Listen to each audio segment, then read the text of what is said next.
Hey everyone, it's Chris here on my channel, and today we're going to do something very special.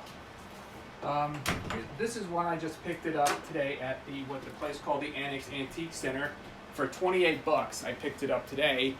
When I was browsing around, I saw this thing, and it's a nice looking unit, but I have never seen this happen before. So I came across and I found this. So this is something you have never been seen before, and this is what you have seen for the first time. This is presenting a Channel Master 8-track player. This is a portable 8-track player from possibly late 60s, early 70s. And this is one I just got, and it looks pretty cool, but yes, it's a portable 8-track player. This is the one I'm using it for playing music on an 8-track tape. It would play pretty good. So, as you can see, here's the case, but unfortunately the label is actually fell off. So thankfully I have the label right here, which I think I have the label here, and that is this. Yes, it just fell off, so I have to put this thing back together. It needs to be glued back. And this one is and of course here's the front, and this is actually the back. It features the nice looking unit. It has batteries. It has a battery compartment in here. Yep, it would hold up to 6 D-size batteries. Probably 8 D-cell batteries it holds up to. And it also has a 12, it says 12 volt auto boat, which is actually a wall wart power supply for auto boat that was used for boat. It has the switch for the AC and DC. The AC switch goes for the outlet. The DC goes for the batteries. And the front, the back also has the connector plug and the specification. This is a model, and the specification notice on the back. It says Channel Master model 6341, AC 117 volts, 60 hertz, 28 watt, DC auto 12 volt, D cell 8, output 10 watt times 2, which is a basic unit. This is nice. And of course, here's the side, has the slot where you can put the 8-track tape in, and the side is nothing. And you can see on the bottom is actually nothing on the bottom. So, unless when you start this unit, all you gotta do is you have to open up this thing. This is a nice looking feature.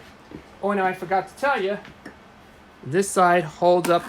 This is a cord storage where you can store your power cord in. So yes, I had to fit this thing in to make, and this would have fit right there. So, anyways, here's what you got to do first before we do any further. This cord is a little bit, it's too much room to fit. So here's what you got to do. First off, you got to open this up. Take this thing out. You have to pull this thing open. It goes like this. Open the notch. Fold it down here. And it's got nice looking speakers. Yep, speakers are on. You can see it's located on the right. And of course, the other speaker on the left, which is the left speaker, which makes it's a separate unit. This is kind of separate. You can see the left speaker on the left and the left speaker on the right. And it's got 4 channels on them. The light works. And of course the tone. You got tone control, the selector, and the volume control left and right. It's on the left section. You got your volume control left and right is located here. And of course, it's falling off here again. You got to make this separately here. So I want to make sure, and this is what you're expecting here. And of course, here's your speaker, and there you go. There's your separate speaker right here. And there was even a later, there was also another version of this model that has an AM and FM radio, but this one does not because it's a bare bones unit. But I show you what it is. It says solid state 8, and of course the badge right there, it says right. And that's basically it. There's nothing else I can do. I don't expect much today to do this. And here it is. This is a separate unit. And the first you gotta do is open the oh yeah, that's first you gotta open up that little thing right here. You have to open the compartment here. These are cord storage. You have to open this up. And of course, and here's your thing right there. You have a cord for your thing. Here's what it looks like. You have to unravel it. You have to remove those. It has original clips in here to store them. And here's what it is. You have to take this off. You have to plug it into this outlet right there. This is the connector plug. And then of course you've got this one. So I'm gonna this is when and of course you got this one. So I'm gonna hold this one to it because I don't want to fall off the speaker here. So, and there you go. Everything is working perfectly. It's set aside. This is what you expect to get. This is what you expect to see, a portable 8-track player. It's one of those fold-out things. You have to fold it. You have to fold down where the speaker's located, and then you plug it in, and you get a stereo unit. So what's interesting, in addition to that, this is the one that came with this machine when I first got it, and this is Folsom Prison Blues. This is a compilation 8-track tape. It's made back in the 70s, though, but I haven't tested this one yet. So let's put this in and see what it does. And here's how you can operate. Let's see if this does.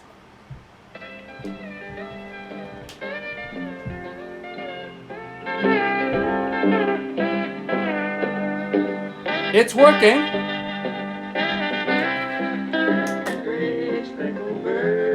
Yep, channel 2 light works. Channel 3 lights up.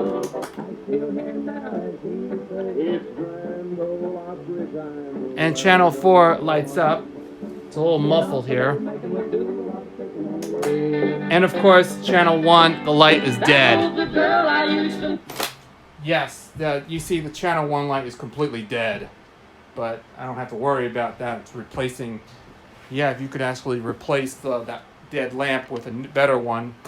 Yeah, it's run on LED, but unfortunately that one is completely dead. On channel 1 is dead. So I don't have to worry about that. So that's cool. And this is how you can operate the 8-track player with it. So what's interesting that is, I'm going to try out another 8-track tape that I have here. If you haven't recognized this. Let me try it. See if I can dig through my 8-track collection. I found out this one. And this is a nice looking 8-track tape that I recorded it. And this is actually, it's a Scotch 8-track tape. I recorded it on a Panasonic 8-track recorder, which I think it tested out pretty good. So I'm gonna see if I can test this right now. So here you go.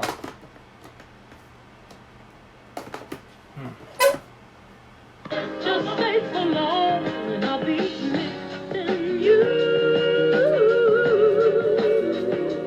What else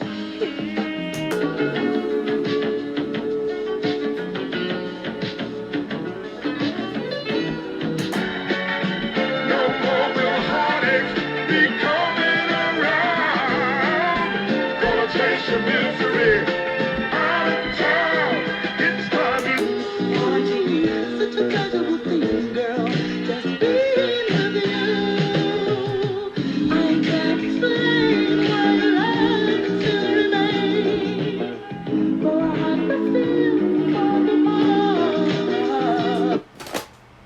go. And that's how you can operate an 8-track player.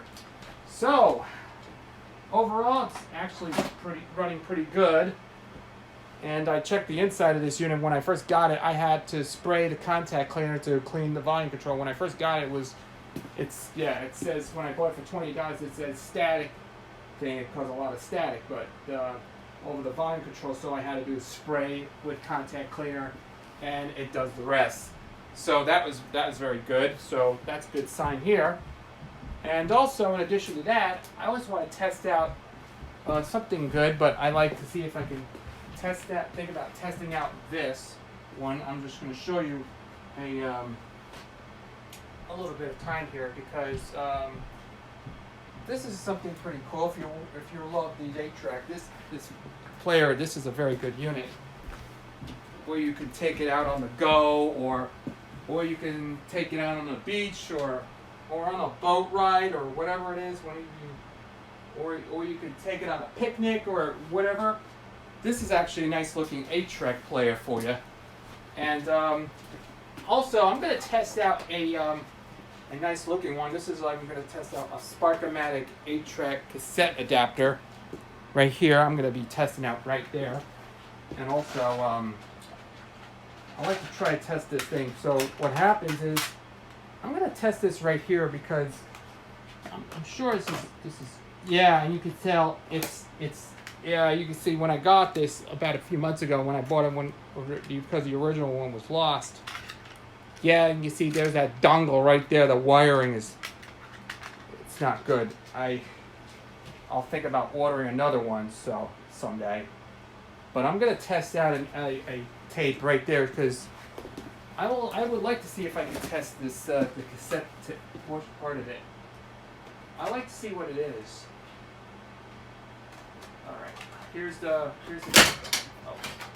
okay. This cassette tape right here. First up, I'm going to test out a cassette tape here, because the thing works perfectly. Here it is. See, I'm going to test this out, and I'll think about one day I might be ordering another Bluetooth cassette player without the dongle. So for now, I'm going to test this thing and see if this thing works. Hit the play button, and it's not engaged here. So let's see if I can test and play.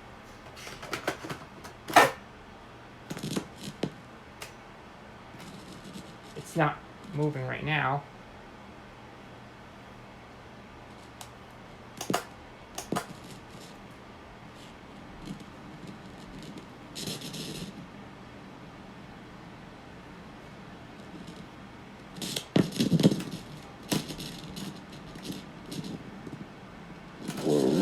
This is William Pierce inviting you back for the final third of our full-length broadcast concert by the Boston Pops, Arthur Fiedler conductor. For this part of his program, our guest conductor, Norman Layden, has chosen 4 works: Theme and Dance from Star Wars by John Williams, Gershwin for Strings, yes, you can hear a lot of fluttering and a medley here. of songs from the score for Flying Down to Rio by Vincent Newman. The last 3 are all arrangements by Norman Layden, by the way. Now, the audience here in Symphony Hall is waiting the return to the stage of our guest conductor, Norman Layden, to open the final third of his Boston Pops concert with Theme and Dance from Star Wars by John Williams. All right, we're not going to play the actual music because of copyright issues, so we're not going to be able to play this. There you go. That was the demonstration of the Channel Master model. I forgot the name of the model number on this thing, so I will show you guys here for a moment here. And it's got the model number on the back. See what it is. It's basically 6341, and this is I don't know. This goes back to probably between 1969 or 1970 or 71, depending on what year it was made. But it looks really cool. And there you go. That was the Channel Master. And by the way, for those of you who have not heard of, Channel Master was made back in the, possibly around that time when this thing. They made reel-to-reel tape recorders. They made reel-to-reel tape recorders, cassette recorders, AM and FM radio, and a bunch of other things. It was based out in Ellenville, New York, which is part of the Hudson Valley.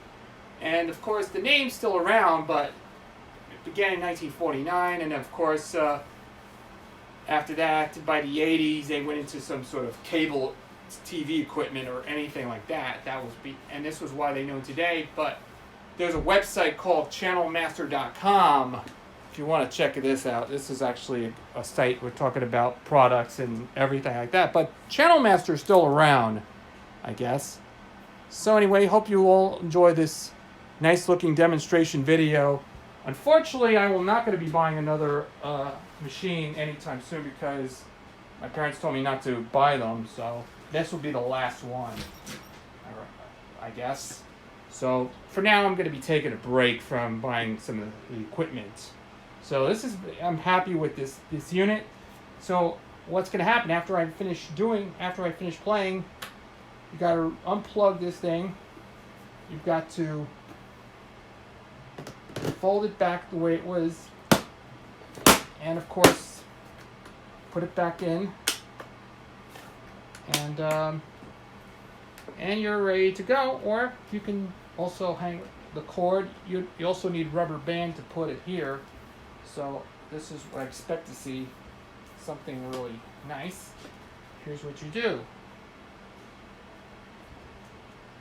You put the rubber band in place, and of course, you'll be ready for the next one.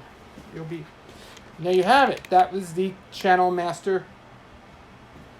And this is where you can get. Here it is, the Channel Master 8-track player, the portable 8-track player from that time period. So I hope you'll enjoy this. If you enjoy this video, just leave like, subscribe, comment below, and tell us what you think about this. So hope you will enjoy this short little video. I know it's kind of typical, but it's a very short video. So there you have it.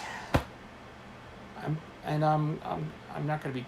I hope you all enjoy this video. So I'll be back soon with another video. By all means, stay tuned. And there's more to come. Until then, this is Chris, and I will catch you again later.